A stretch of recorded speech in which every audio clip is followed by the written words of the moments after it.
Friends, welcome to our channel learning notebook. आज इस video में हम करेंगे class 6 social studies exploring society India and beyond का चैप्टर ग्रास रूट्स डेमोक्रेसी का पार्ट 3। तो फ्रेंड्स, इस चैप्टर में आज हम local government in urban areas के बारे में पढ़ेंगे। प्रीवियस चैप्टर में हमने local government in rural areas पढ़ा था। आज हम local government in urban areas के बारे में पढ़ने वाले हैं, तो इस वीडियो को एंड तक जरूर देखिए। और अगर आपको क्लास 6 सोशल स्टडीज का कोई और चैप्टर समझना हो या क्लास 6 का कोई और सब्जेक्ट पढ़ना हो, तो हमने अपने चैनल लर्निंग नोटबुक पर इसका सारा सिलेबस कवर करा हुआ है। आप उन वीडियोस को भी देख सकते हैं और आपको ये सारी वीडियोस बहुत ही आसानी से मिल सकती हैं हमारी वेबसाइट पर, जिसका लिंक नीचे डिस्क्रिप्शन बॉक्स में है। So let's see what all topics we are going to cover today in this chapter. First of all friends, हम लेंगे इस चैप्टर का थोड़ा सा इंट्रोडक्शन, फिर हम पढ़ेंगे what are urban local bodies, and then we will learn about types of urban local bodies, and lastly we will talk about funding and revenue of these urban local bodies. So let's start with our first topic, introduction to this chapter. तो अभी तक हमने पढ़ा है कि India में government के 3 levels होते हैं। पहला होता है union government, that is central government, then state government and then local government. और फिर हमने पढ़ा कि लोकल गवर्नमेंट में जो 2 टाइप होते हैं, एक होती है जो रूरल एरियाज में होती है, जो हमने पढ़ा कि वहां होती है पंचायती राज, और उसमें 3 लेवल्स होते हैं फर्दर, जिला ग्राम पंचायत, पंचायत समिति एंड जिला पंचायत। अब फ्रेंड्स, इस चैप्टर में हम पढ़ रहे हैं local government in urban areas.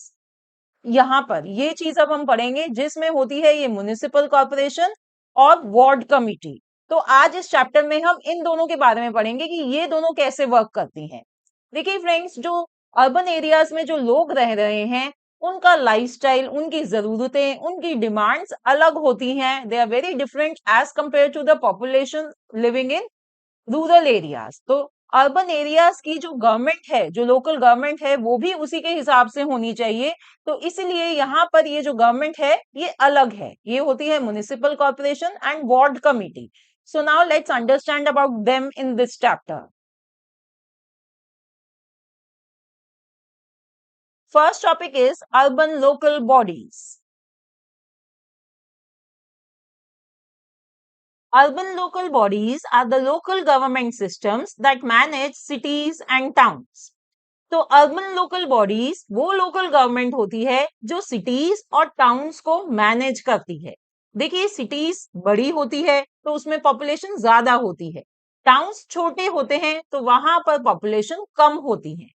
तो जो सिटीज और टाउन्स में जो म्युनिसिपल कॉर्पोरेशन होती हैं, उनका नाम अलग अलग होता है।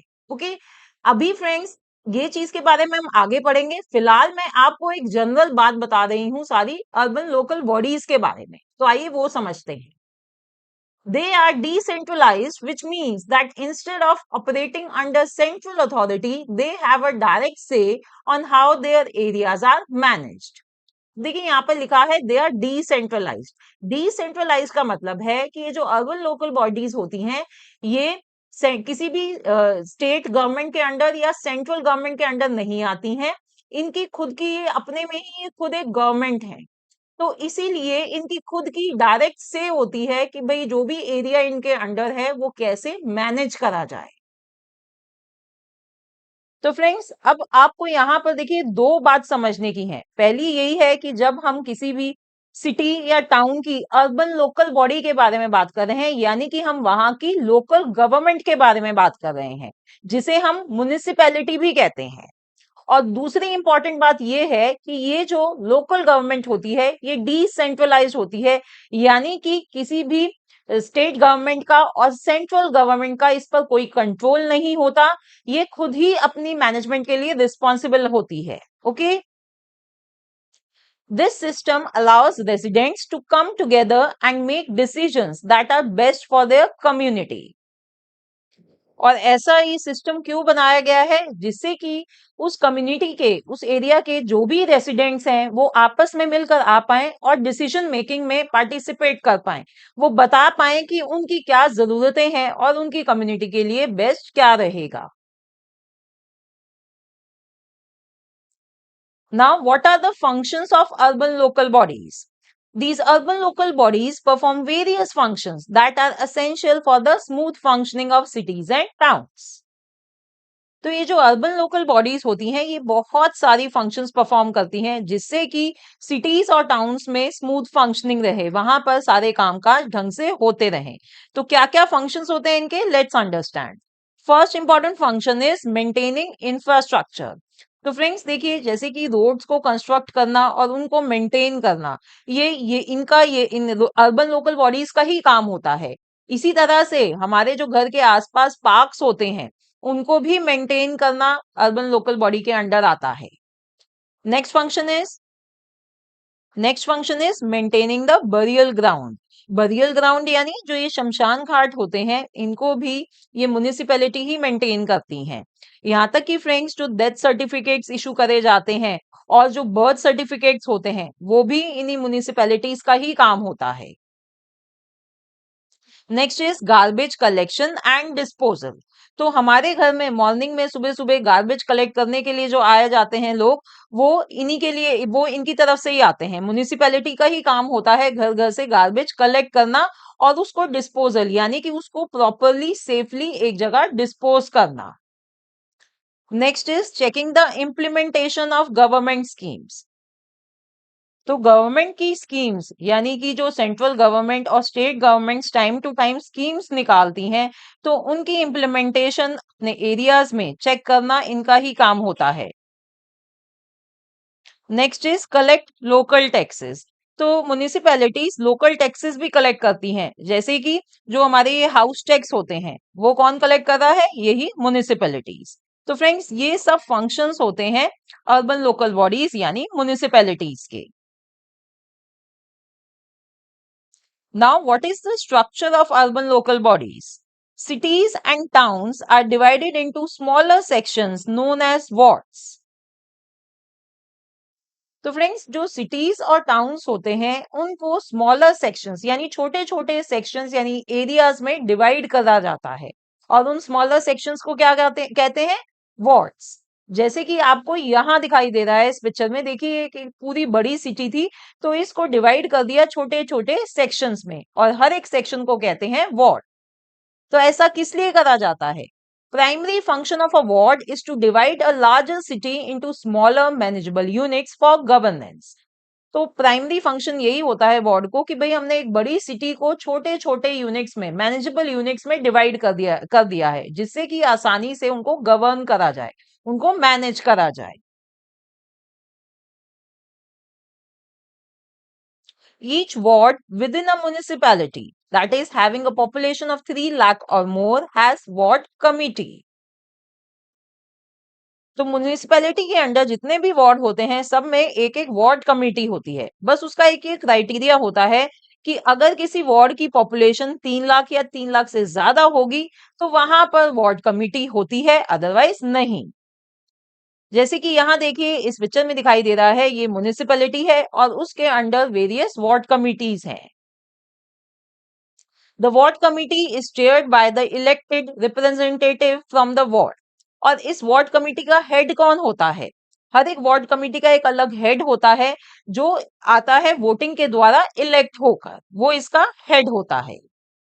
Ward committees provide a platform for residents to voice their opinions related to their ward. तो जो ये वार्ड कमिटीज होती हैं ये रेजिडेंट्स को एक प्लेटफॉर्म प्रोवाइड करती हैं जहां पर वो अपने इश्यूज और अपनी ओपिनियंस एक्सप्रेस कर सकते हैं रिलेटेड टू देयर वार्ड, अपने खुद के वार्ड से रिलेटेड।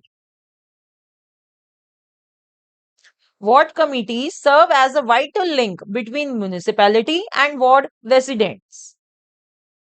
तो जो ये वार्ड कमिटीज होती हैं ये बहुत ही इंपॉर्टेंट लिंक होती हैं किसके बीच में? टॉप में जो ये म्युनिसिपैलिटी है इसके और वार्ड रेसिडेंट्स के बीच में। कैसे, आइए वो समझते हैं। They communicate municipal plans and policies to residents and relay their feedback to the municipality. देखिए क्या होता है, जो म्युनिसिपैलिटी है वो time to time municipal plans और पॉलिसीज लेकर आती है, ऐसी पॉलिसीज जो लोगों के काम आए, उनके फायदे की हो।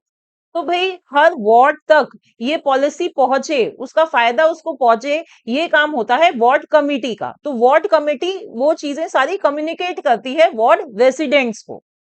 और अगर वो वार्ड रेसिडेंट्स को उन पॉलिसीज में, प्लान्स में कुछ दिक्कत है, कुछ इश्यूज हैं, तो वो वापस फीडबैक देते हैं वार्ड कमिटी को, जो वार्ड कमिटी फर्दर कम्युनिकेट करती है म्युनिसिपैलिटी को। तो इस तरह से जो ये वार्ड कमिटी होती है, ये एक इंपॉर्टेंट कम्युनिकेशन लिंक की तरह एक्ट करती है between municipality and ward residents. It also monitor local issues within the ward, such as water leaks, blocked drains or damaged roads.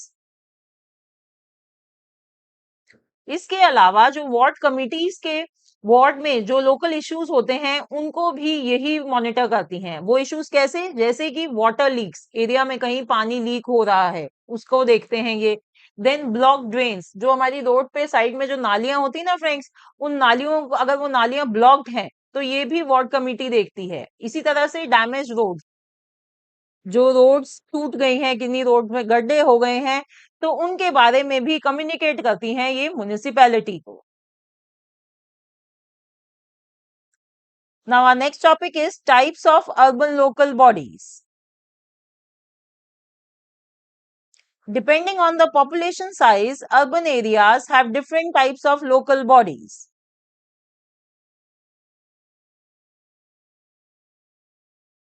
तो देखिए, अर्बन एरियाज में डिफरेंट टाइप की लोकल बॉडीज होती हैं, डिपेंडिंग ऑन कि उन अर्बन एरियाज की population कितनी है। तो कौन कौन सी टाइप ऑफ लोकल बॉडीज होती हैं? म्युनिसिपल कॉर्पोरेशन, जिसे महानगर निगम कहते हैं। It is for cities with a population above 10 lakhs। तो जिन सिटीज की पॉपुलेशन 10 लाख से ऊपर होती है, उनमें होती है ये म्युनिसिपल कॉर्पोरेशन, जिन्हें महानगर निगम भी कहते हैं। नेक्स्ट इज म्युनिसिपल काउंसिल और नगर पालिका। These are for cities with population between 1 and 10 lakhs। अब जिन सिटीज की पॉपुलेशन 1 से 10 लाख के बीच में होती है, वहां पर लोकल बॉडी होती है म्युनिसिपल काउंसिल, या जिसे हम हिंदी में नगर पालिका कहते हैं। और तीसरी टाइप है लोकल बॉडी की, नगर panchayat. It is for towns with smaller population below 1 lakh.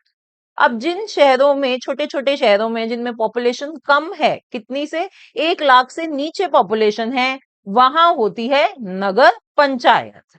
तो फ्रेंड्स देखिए कि जैसे जैसे जितनी पॉपुलेशन होती है अर्बन एरियाज में, उसके ऊपर डिपेंड करता है कि वहां पर कौन सी टाइप की लोकल बॉडी होती है। Now let's understand about the funding and revenue of these local bodies. Urban local bodies fund their activities through various means. अब फ्रेंड्स, हमने इन म्युनिसिपैलिटीज की डिफरेंट डिफरेंट एक्टिविटीज, सर्विसेज पढ़ी थी कि भाई वो क्या क्या सर्विसेज प्रोवाइड करती हैं। तो अब क्वेश्चन ये है कि उन सर्विसेज को रेंडर करने के लिए, देने के लिए इनके पास फंडिंग कहां से आती है। So let's read about it. First is taxes, that is property tax, trade license tax and other local taxes. तो सबसे मेजर सोर्स इनके रेवेन्यू का होता है टैक्सेस, जो ये म्युनिसिपैलिटीज टैक्सेस कलेक्ट करती हैं, जैसे कि property tax, trade license tax, और इसी तरह जो बाकी भी लोकल टैक्सेस होते हैं, ये म्युनिसिपैलिटी उनको कलेक्ट करती है, और इनसे, इन टैक्सेस से वो अपनी सर्विसेज, बाकी जो सर्विसेज होती हैं, उनको रेंडर करने में उनको हेल्प मिलती है। नेक्स्ट सोर्स है fees, charges for services like garbage collection, building permits and parking. अब इसी तरह से जो म्युनिसिपैलिटीज होती हैं, ये फीस भी कलेक्ट करती हैं। जैसे कि क्या क्या सर्विस जब ये रेंडर करती हैं, जैसे कि गार्बेज कलेक्शन के लिए, कूड़ा उठाने के लिए ये पैसे लेती हैं, फीस लेती हैं।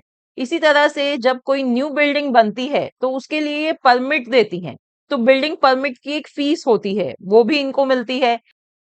इसी तरह से फ्रेंड्स, जब हम कहीं जाते हैं, घूमने भी जाते हैं, ये किसी और काम से बाहर जाते हैं, तो हम अपनी कार को पार्क करते हैं, राइट। और अगर स्कूटर वगैरह कुछ भी, हम टू व्हीलर भी लेके जाते हैं, तो उसे भी हम पार्क करते हैं, तो उसके लिए हम फीस पे करते हैं। तो वो पार्किंग फीस किसको जाती है? म्युनिसिपैलिटी को ही जाती है। Next is grants, that is financial support from state and national government. अब बहुत बारी म्युनिसिपैलिटीज को पैसे मिलते हैं स्टेट गवर्नमेंट से और नेशनल गवर्नमेंट से भी, उसे कहते हैं grants. So this act as a major source to fund their activities. And lastly we have loans, borrowing for large infrastructure project. अब जो म्युनिसिपैलिटी होती हैं ये लोन्स भी लेती हैं अगर कोई इनको बहुत बड़ा इंफ्रास्ट्रक्चर प्रोजेक्ट कैरी आउट करना है, जैसे कि लार्ज स्केल पर रोड्स बनानी है, तो वो कैसे बनाएंगी? बाय बोरोइंग मनी, ये लोन लेती है और फिर लेटर ऑन उसको रीपे करती हैं। सो फ्रेंड्स, ये हैं वो सारे सोर्सेस जिससे कि इन अर्बन लोकल बॉडीज को फंडिंग और रेवेन्यू मिलता है, जिससे कि वो अपनी एक्टिविटीज और सर्विसेज दे पाती हैं। Okay, so this was our chapter of class 6 social studies grass roots democracy का पार्ट 3, जिसमें हमने local government in urban areas के बारे में पढ़ा। और इसमें हमने उनके बारे में बहुत कुछ सीखा कि भाई ये local government in urban areas इनको क्या कहते हैं, इनकी क्या सर्विसेज होती है, ये कौन कौन से टाइप की होती है। तो मुझे उम्मीद है कि आपको ये चैप्टर बहुत अच्छे से समझ आ गया है। अगर आपको ये वीडियो अच्छी लगी हो तो इसे लाइक करना ना भूलें। Thanks for watching, see you in the next video, bye bye.